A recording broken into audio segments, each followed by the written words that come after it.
З першага погляду гэтыя фатаграфіі лёгка пераблытаць з карцінамі. Насамрэч, работы Маргарыты Трэнінай – гэта сінтэз двух мастацтваў. Фотограф выкарыстоўвае тэхніку ручнога размалёўвання чорна-белых фотаздымкаў, якую прыдумала сама. Здесь представлено 14 работ, когда эти работы непосредственно уже являются фотографикой. Это авторская техника, которую, к сожалению, знает только она. Этим работам придает такую вот фактуру, глубину, то, что они напечатаны на ткани, но очень фактурно. Когда вы на них смотрите, у вас создается впечатление, что это как будто бы мелками нарисованная картина издали, но на самом деле это фотография.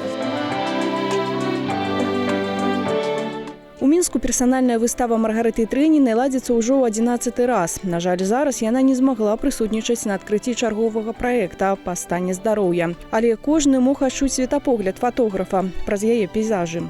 Она как бы была немножко сама по себе воспитывалась. Вообще она первый раз в руки взяла фотоаппарат, я с ней разговаривался в 6 лет. Маргарита совершенно необычный человек в каком плане. Она изобретает свои работы. Вот фотографика, она тем характерна, что она в фотографии вносит элемент творчества. Фотавыстава і адлюстравання ў галерэі «Універсітэт культуры» распачынаецца сумесны праект з народным фотаклубам «Мінск», якому ў верасні спаўняецца 60 гадоў.